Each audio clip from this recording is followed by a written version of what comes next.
everyone, welcome to Rocket Road. I'm Krista, I'm here with my fiance Alex, and we are out at Teepee Canyon looking for Teepee Canyon Agates. It's in the Black Hills National Forest, a little bit west of Jewel Cave National Monument. So I think where we're going is right behind us, up this hill, or maybe the hill back here. So we're gonna hike up and see if we can find some agate. So just in the road there's a well embedded, a little bit of what I think's agate. Maybe just regular chalcedony. But we're following this road up. I'm assuming that this path takes us up to where the quarry-like area of the hill is. Located in the southwestern Black Hills, the rocks we'll be hunting today are part of the Minnelusa Formation. These rocks were formed during the Pennsylvanian and Permian periods, when this area was essentially a beach environment. Marine sediments from a warm, shallow sea and wind-blown sediments, such as those that create sand dunes, covered the area. Over time, sea levels changed, which affected which type of sediments were deposited. When sea levels are high, the marine sediments that make up the limestone and dolomite layers of this unit were deposited. When sea levels were low, wind-blown sand, which later became sandstone, was deposited. Sea level rose and fell throughout the period, creating layers and layers of sandstone, limestone, and dolomite that we'll see here today. So, I bought this piece at a rock shop before we went out hunting, just in case we weren't so lucky. We did find some, newsflash, but I wanted to buy a piece that had some nice banding just to show you what Teepee Canyon looks like. So there's going to be a bunch of chert nodules up there, which are microcrystalline quartz, so it's a lot smoother than the dolomite and the limestone and the sandstone. So the side here, I think, is dolomite, and that's a little bit more grainy. So you're looking for those smooth nodules. Not all of them are going to be agatized. Some are just going to be plain chert nodules. They're going to be mostly a tan color, but you're going to be looking for those pieces that have a little bit of red showing. So this one's really nice. It has some nice banding there. So that's what we are hoping to find on this rock hunt. So the goal is to look for pieces that are more microcrystalline. So like these pieces, they're all limestone, but these are more grainy feeling. This piece in here though is more that smooth, kind of cherty, flinty, microcrystalline texture, and that's gonna be where I think we're gonna find most of the agates. Alright. Someone was breaking apart rocks up here. Some real nice big crystals in these pieces here. Big chunk with some crystals all over it, as well as some lichen. I don't think he's agate though. I think he's just got a little crystal pocket on him. I definitely found one. It's not the best, but it's got a little bit of red banding right in there. So we officially found our first Teepee Canyon agate. Is that some more red over there? Yes, we'll have to break that one open more later and see what's inside.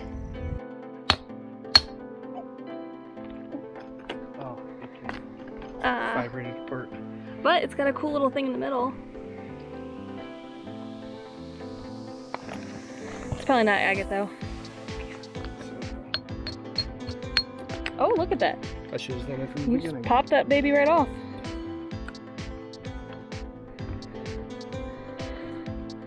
I think we could probably polish him some way. He might have a little agate banding. I can't. Ooh, that piece looks like it does.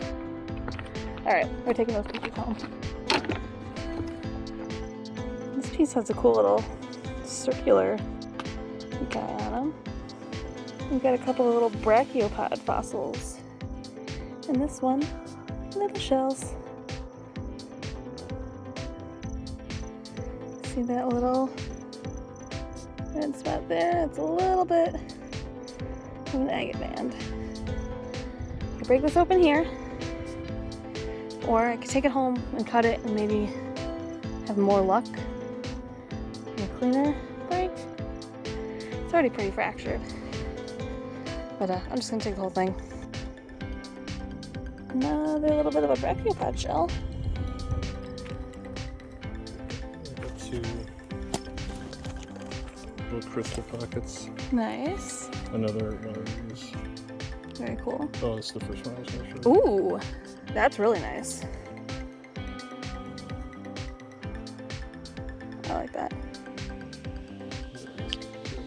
Oh yeah, that looks like an agate.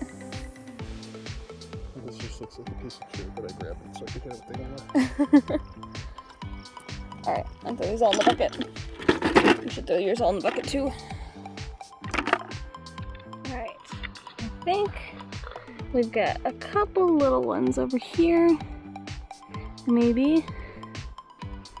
They may just be chert. They'll tumble well, so I'll keep them regardless. But this is another interesting piece. I don't think this is anything that's kind of big, so I think I'm going to leave that one behind. This one, this nice crystally guy. With sparkle. This one's got a really, really tiny little band of it. Yeah, zoom out. That's the whole rock. Itty bitty. Yeah. Hold on. Alex keeps finding these pieces with like little chirp balls in them. Little nodules. A little before I saw it.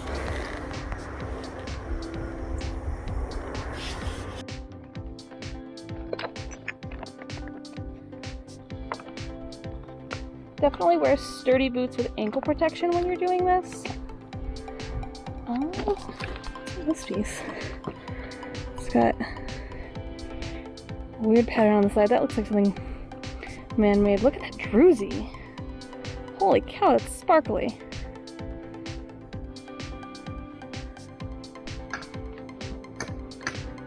Seems like a promising spot over here. If I get to it without breaking my ankle.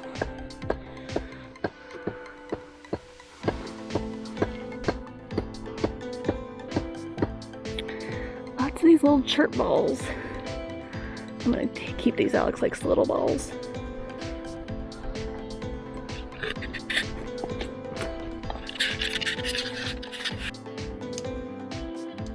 My chirp ball is bigger than Alex's chirp ball. It's an interesting little piece there.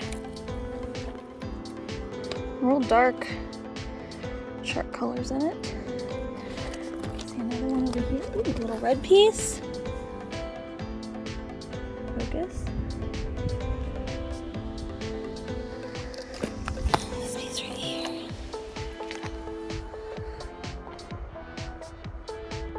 Very nice. Ooh. Heck yeah. Spray that off real quick. Look at those bands. That might be our best find yet. Still not fantastic, but definitely Teepee Canyon Agate. I found some like pink crystals, pretty big ones too. No, pick them up. We want those.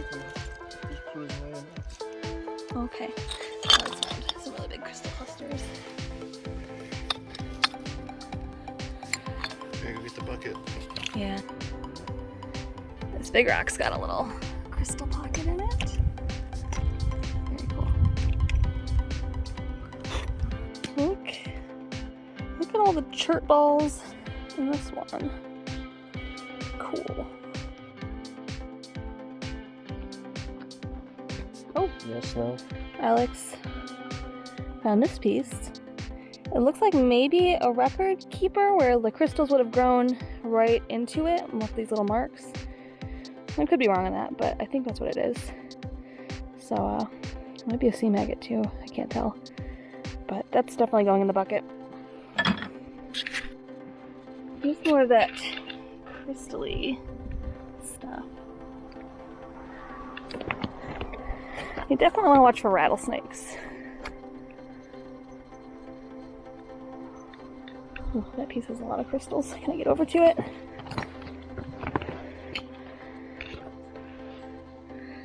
Oh, my shadow's in the way.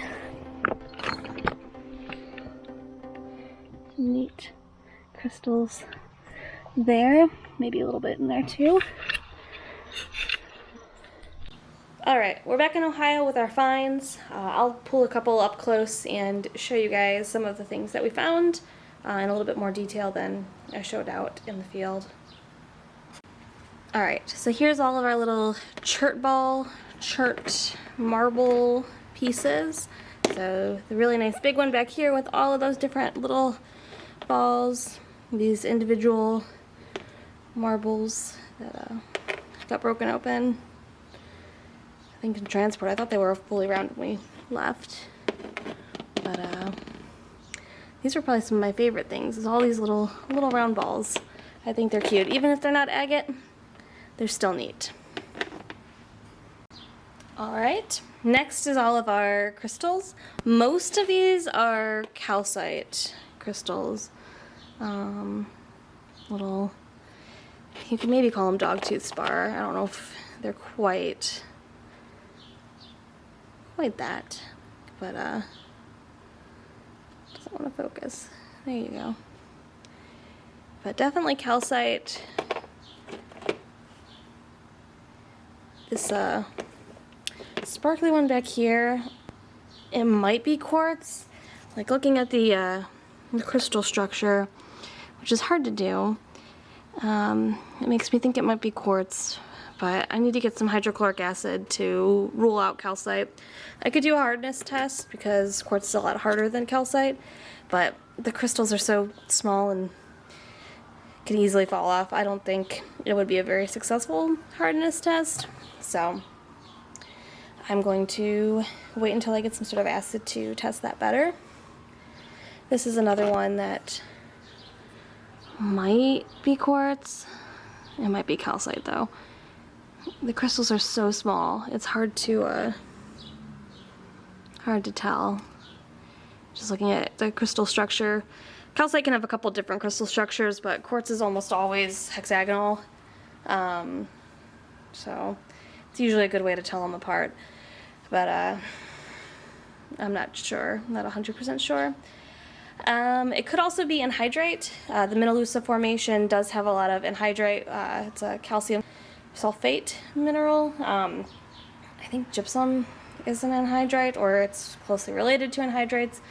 It forms a lot in nearshore environments where there's a lot of evaporation and mineral deposition together. So I think gypsum, halite, which is salt, and other things like that fall into that anhydrite family. Either they are part of the anhydrates or they are cousins to anhydrite. I'll include some sort of information about that somewhere right around here so you can read a little blurb and not listen to me rattle on anymore. Anyway, on to the Teepee Canyon Agates. So here are the Teepee Canyon Agates that we found. None are like super great. I'm glad I bought that piece at the rock shop just to show you how nice a little bit better of one is. Even that one wasn't the best. That was still like maybe a $10 piece at most. But I'm very proud with ours. You got this little, if it wants to focus, real tiny little agate piece here. I may have to include a photo. This one's got just a little bit of red in there. Not a ton of banding, but it's there. It's an agate. Another one with just a small amount of red. Let me like bring this back here so you can see it better, I guess. This one's got some decent stuff on it. So you got some white crystals in there, a little bit of red there. I think there was some more somewhere on this one. Maybe not. So that's a decent one as far as our finds go. There's another one with some little bits of red banding. The area is in a well-known rockhounding guidebook, so it's pretty picked over. This was one of my favorites. There's some nice banding in that one. It's hard to see, it's kind of dark. I'll include a photo over this one. We've got this one. Yeah, a little bit of agate right in here. The dark reds there. And then this is probably our best one that we found. So lots of agate all throughout here. And on the side as well, there's a little bit. So I will include some photos of that one as well. I wish we would have had more time. I probably would have gone off on some other Forest Service roads and looked for some outcrops to see if there's an area that's not as picked over. But unfortunately, when you're on vacation and you only have a week and you want to see everything else while you're in the Black Hills, you're limited to where you know there's a place to look. So it's definitely worth checking out. Just keep in mind that you might not find a ton. If you do go, wear sturdy boots, bring a hammer, eyeglasses or safety glasses if you are planning on using a hammer. Look for those chert nodules. But it's a neat place to look. Teepee Canyon Agate is very pretty. But yeah, so if you're ever out there, or if you've been out there, leave a comment below talking about what you found in the Teepee Canyon Agate area. Anyway, thank you so much for watching this video. If you haven't subscribed yet, I encourage you to subscribe to the channel. If you liked this video, maybe hit that thumbs up button. But regardless, thank you so much for watching. Have a great day.